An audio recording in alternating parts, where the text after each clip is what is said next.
오늘은 십자가를 위한 기도, 십자가를 위한 기도라는 제목으로 간단하게 말씀 좀 나눌게요. 오늘 본문은요, 예수님이 십자가를 지시기 전 드렸던 기도, 우리가 겟세마네 기도로 알고 있죠. 감람산이라고 하는 곳, 겟세마네 동산에서 드렸던 기도인데요. 특별히 요한복음은 그 기도의 내용을 자세히 수록하고 있거든요. 근데 그 내용을 보면 예수님 자기 자신을 위한 기도도 있고, 제자들을 위한 중보의 기도도 있고, 제자들 이후에 예수님을 믿게 될, 말하자면 교회를 위한 기도도 들어있어서 그 내용이 대제사장이 드리는 기도와 같다 하여서 소위 이 요한복음 17장을 대제사장적 기도라고 부르기도 합니다. 이게 예수님들이 마지막 기도인데요. 특별히 오늘 보신 본문은 예수님이 자기 자신을 위해 드렸던 기도입니다. 근데 다음 본문은 제자들을 위한 기도가 나오겠죠. 오늘은 자기 자신을 위한 기도인데, 주님은 왜 기도하실 수밖에 없었고 또 왜 기도해야만 했을까? 오늘 이걸 좀 살펴보려고 그래요. 1절을 보면 예수께서 이 말씀을 하시고 눈을 들어 하늘을 우러러 이르시되, 이렇게 말씀하시거든요. 예수님이 지금 이 기도를 왜 시작하셨냐면, 이 말씀을 하시고, 무슨 말씀을 하셨냐? 요한복음 14장과 15장의 내용입니다. 16장까지. 고별설교라고 우리가 새벽에 살펴봤죠. 예수님이 고별설교의 말씀을 다 마치시고 기도하셨다는 얘기예요. 그럼 고별설교의 내용은 뭐냐? 추려보면 이렇습니다. 나는 참 포도나무요, 너희는 가지니 내 안에 있고 내가 너희 안에 있을 때 열매를 맺는다. 열매 맺는 신앙이 되어야 된다 강조하셨죠. 이 일을 이루기 위해서 예수님이 뭘 하실 거냐면, 내가 너희를 떠날 것이다, 이 말씀하셨어요. 떠난다는 얘기는 뭐냐면 십자가를 질 것이고, 그리고 부활하사 승천하심으로 아버지께 내가 가야 된다. 그래야 너희들이 열매 맺는 삶이 가능하다. 내가 아버지께로 갈 건데, 내가 아버지께로 가는 게 유익한 것은 보혜사 성령을 너희에게 보낼 것이기 때문이다. 그 보혜사 성령이 오시면 이 구원의 길을 알게 될 것이요, 영원히 하나님과 동행할 수 있는 거죠. 영생을 누리는 거죠. 이 얘기를 고별설교 때 하신 거예요. 그러니 이 모든 일을 이루기 위해 지금 주님은 어느 자리로 가고 계세요? 기도의 자리로 가고 계신 겁니다. 기도할 수밖에 없고 또 기도해야만 된다는 거예요. 이 일을 이루기 위해서. 우리도 그렇습니다. 하나님의 뜻대로 살기 위해서 내 의지와 노력이 필요하기 이전에 해야 될 일이 있어요. 그게 뭘까요? 그게 뭘까요? 기도죠. 기도. 기도예요. 그것이 하나님 앞에 겸손한 태도이고 순종의 자세입니다. 여러분, 올 한해 우리의 목표가 뭡니까? 선일의 300용사잖아요. 하나님을 위하는, 여호와를 위하는 선일의 300용사. 300용사의 의미를 제가 뭐라고 설명드렸냐면, 마음이 준비된 자, 태도가 준비된 자라고 했습니다. 마음이 어떻게 준비되어 있었냐면 여호와를 경외하는 마음으로 준비된 자. 태도는 어떻습니까? 어떤 명령에든 순종할 수 있는 태도가 준비된 자. 그런 자들이어야만 승리할 수 있잖아요. 왜냐하면 하나님의 명령은 항상 쉽지가 않아요. 그런데 여호와를 경외하는 자들이어야 하고, 어떤 명령에도 순종할 준비가 되어야만 하나님이 명령할 때 순종하게 되고, 그들을 통해서 하나님은 승리의 역사를 이루시거든요. 그들이 300용사인데요. 여호와를 경외하는 이들은 기도하지 않을 수가 없고요. 순종하려고 하는 자들은 기도하지 않을 수가 없어요. 결국 누가 300용사냐면 기도하는 자들이 300용사입니다. 기도하는 자들이 여호와를 경외할 것이요, 기도하는 자들이 순종할 거거든요. 그러므로 늘 기도하는 300용사 다 되시기를 축복합니다.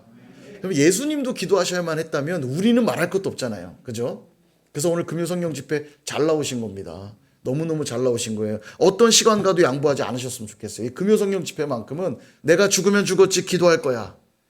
기도의 제목이 얼마나 많습니까? 우리 가족들을 위해서, 주변 이웃들을 위해, 친구들을 위해, 동료들을 위해, 또 우리 인생 앞에 놓여있는 수많은 문제들. 기도의 제목이 이렇게 해도 많은데 기도해야죠. 그죠? 기도의 내용이 이렇습니다. 첫째, 두 가지를 기도하셨는데, 첫째는 생명을 살리기 위해 기도하셨어요.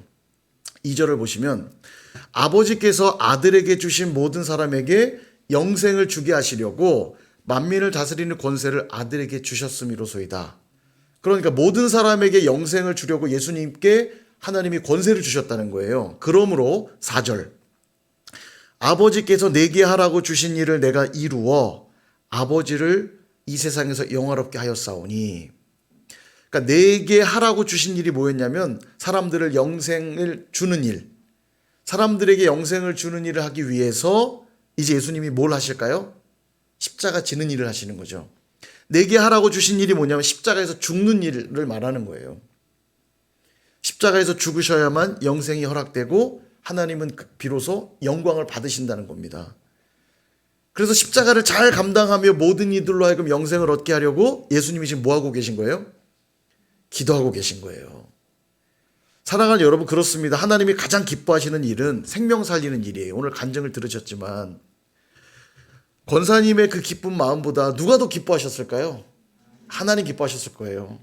내 사랑하는 아들, 내 사랑하는 딸아, 얼마나 원하셨겠어요. 예수님이 나의 주 나의 하나님이라는 이 고백 얼마나 듣기 원하셨을까요?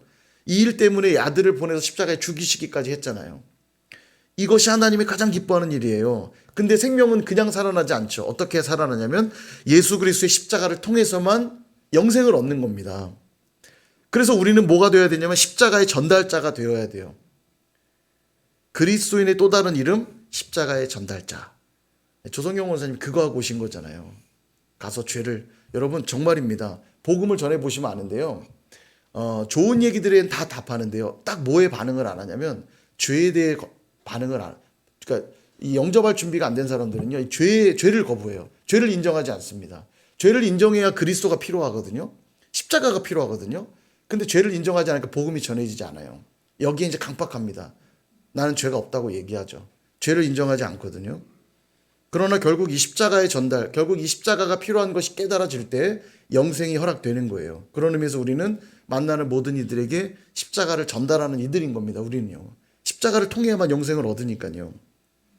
십자가의 전달자가 되란 말은 뭐냐면 가서 십자가를 얘기하라는 뜻이 아니라 십자가 액세서리를 달고 다니라는 얘기가 아니라 삶으로 십자가를 살아내라는 거예요. 그게 십자가의 전달자의 의미입니다. 십자가를 삶으로 살아내라는 겁니다. 말로는 복음을 얘기하고 있고 말로는 예수님을 말하는데 삶은 예수님하고 안 닮아 있다면, 예수님이 십자가를 지는 것 같은 삶을 살아내지 않는다면 십자가가 안전해질 거 아니에요. 너나 잘해라. 너나 잘 믿어라. 네가 믿는 그런 예수라면 나는 믿지 않겠다. 이러면 폭망 아닙니까? 폭망. 그죠?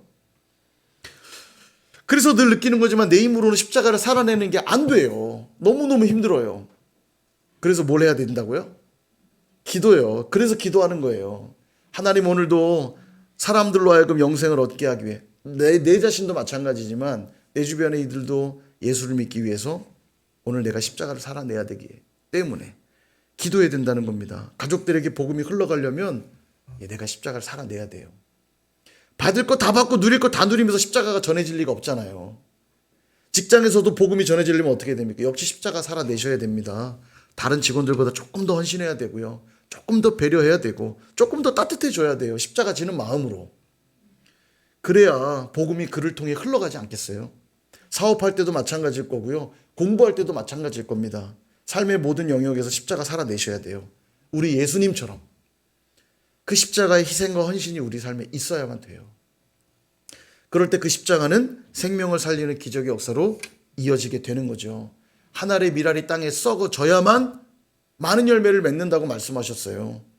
내가 죽어지지 않으면서, 내가 십자가의 삶을 살지 않으면서 열매 맺기를 기대한다는 건 자기 자신을 속이는 일이고요. 하나님을 없인 여기는 겁니다. 하나님은 심지 않은 데서 거두는 분 아니고요. 뿌리지 않은 데서 모으시는 분이 아니에요. 그런데 나는 심지도 않고 나는 뿌리지 않으면서 하나님이 하실 거라고 말한다면 그건 가증한 행위가 된다라는 거예요. 하나님 기뻐하시지 않는다는 말입니다. 그러므로 오늘 내가 살려야 될 영혼들이 혹시 있습니까? 그렇다면 십자가를 살아내십시오. 그럴 때 하나님께 영광이 돼요. 여러분, 하나님의 영광을 위해 살고 싶지 않으세요? 어떻게 할 때 하나님 영광 받으실까요? 영혼들이 살아날 때. 그러기 위해 내게 필요한 건 십자가를 살아내는 삶이 필요하고, 이것은 내 노력으로 안 되니까 뭘 해야 된다고요? 기도해야 된다고요. 철저하게 기도하셔야 돼요.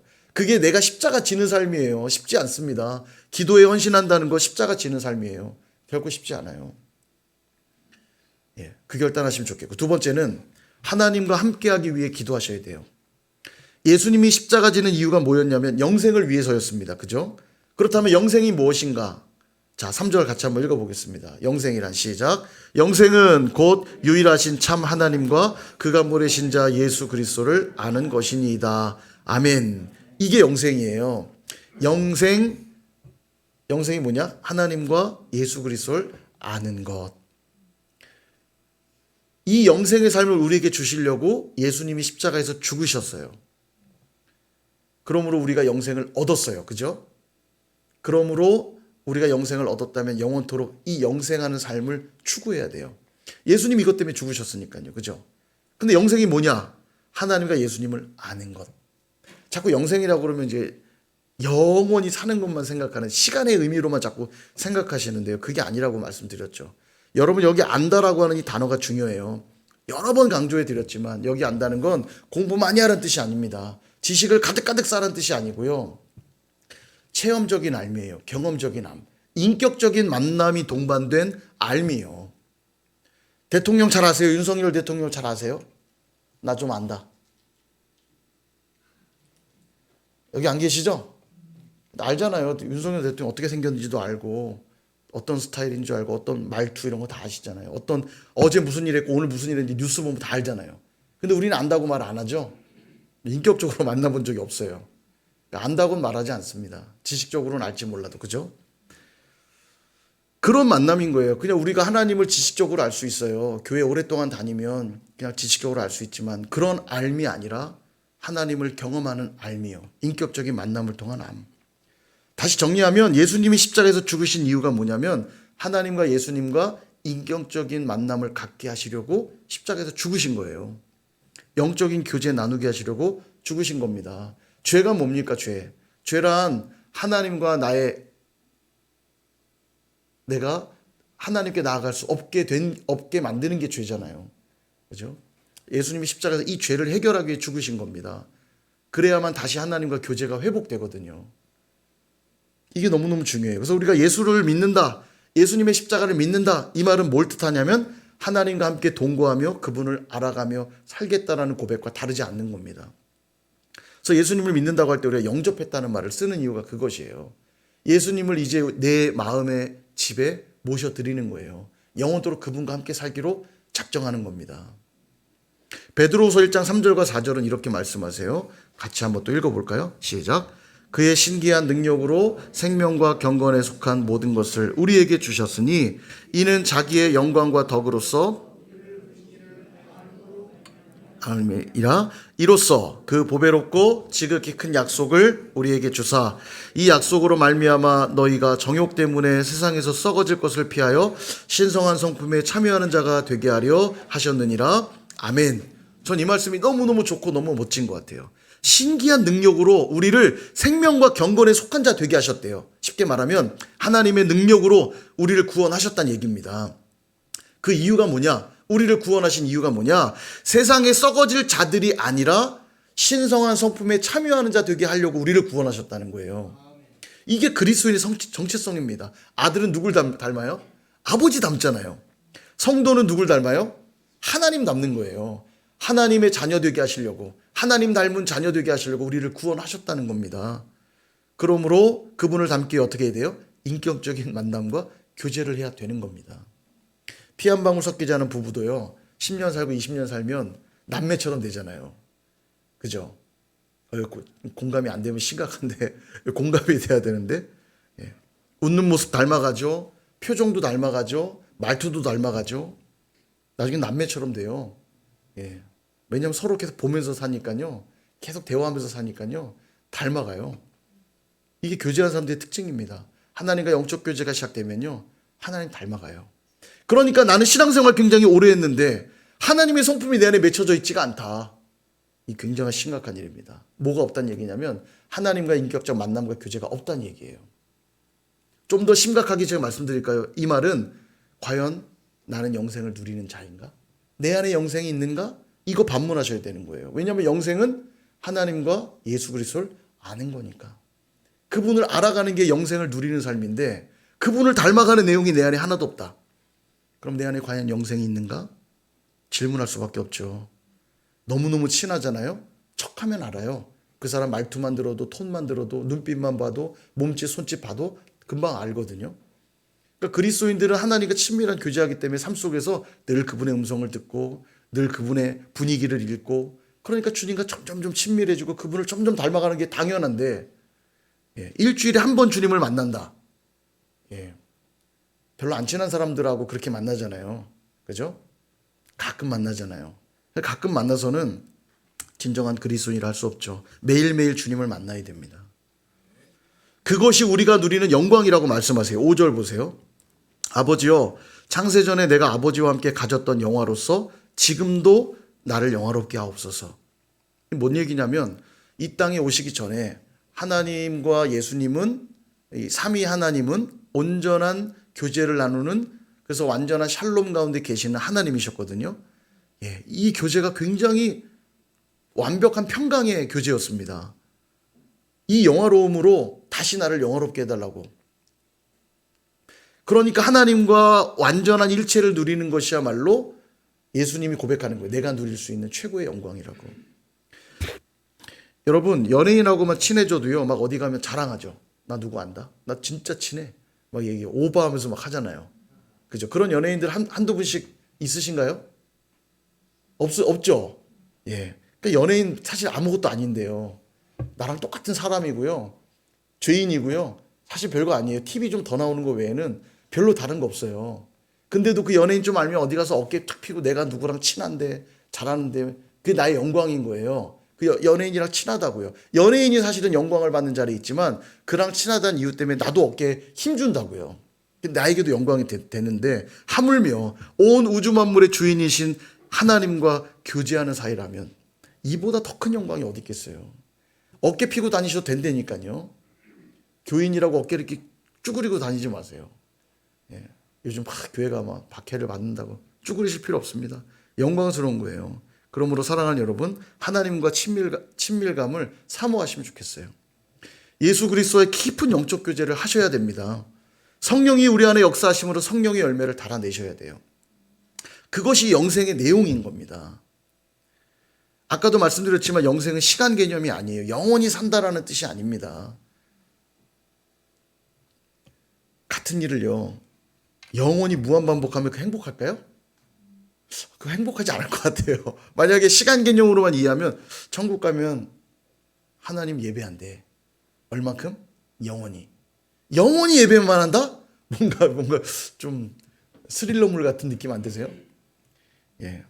물론 사실입니다. 영원히 예배하는데 이것은 시간의 개념을 설명하는 게 아니라 영생은 뭐라고 그랬어요? 아는 것이라고 그랬잖아요. 아는 것. 그죠? 사랑하는 사람하고 있으면 시간 가는 줄 모르죠. 어이구, 시간이 벌써 이렇게 됐어? 탈 시간 돼요. 이 사람을 만나는 순간부터는요, 탈 시간 돼요. 시간이 더 이상 나를 지배하지 않는 상태가 돼버린다고요. 그걸 말하는 거예요, 영생은요. 하나님과 함께 있어서 시간 가는 줄 모르는 상태에 있는 게 영생인 거예요. 그러니까 당연히 영생은 하나님과 예수님을 아는 것. 그분하고 있으면 너무 좋아요. 예배 드리면 너무 좋아요. 그 상태가 뭐라고요? 영생. 지금 여러분 영생을 맛보고 있는 겁니다. 아멘? 크게 이런 게 아멘이 나와야 되는데. 아멘! 아멘. 예, 아멘. 예배 나올 때마다 이거 사모하시면서 나오셔야 돼요. 오늘도 사랑하는 주님을 내가 만난다. 그럴 때 여러분 영생을 맛보고 가는 거예요. 예배당 문 밖을 나설 때 근심하며 돌아가는 게 아니라 기뻐하며 돌아가는 거예요. 감사하며 돌아가는 거예요. 주님 만난 기쁨이 내 안에 있으니까. 그게 하나님과 교제하는 우린 그런 영광스러운 존재고, 그래서 오늘도 기도하는 겁니다. 오늘도 나 주님과 함께 하길 원해요. 주님도 알기 원해요. 아무리 구겨진 돈이라고 해도요, 5만 원권은 얼마의 가치가 있어요? 5만 원이죠. 아무리 신권이라고 해도 1,000원짜리는 얼마의 가치가 있어요? 1,000원입니다. 아무리 신권이어도 1,000원짜리 1,000원이고요. 아무리 꼬깃꼬깃 구겨져도 5만 원권은 5만 원의 가치가 있는 겁니다. 여러분, 내 인생이 혹시 초라해 보입니까? 가진 것 없는 것 같아 볼품없어 보이나요? 아니요. 아무리 구겨진 것처럼 보여도 우리는 예수님 짤이라니까. 예수님 짤이. 예수님 짤이 무슨 말인지 아시죠? 1,000원짜리, 만원짜리, 5만 원짜리 아니고 예수님 짤이. 예수님이 십자가에서 피 흘려 구원받은 백성이요. 내 인생 볼품없어 보이는 것 같아 보여도 우리는 그렇게 값어치 없는 존재가 아니라니까요. 십자가로 영생 얻은 자들이에요. 우리는 감히 하나님과 교제하고 그분과 더불어 살아갈 자격을 얻은 자들이라고요.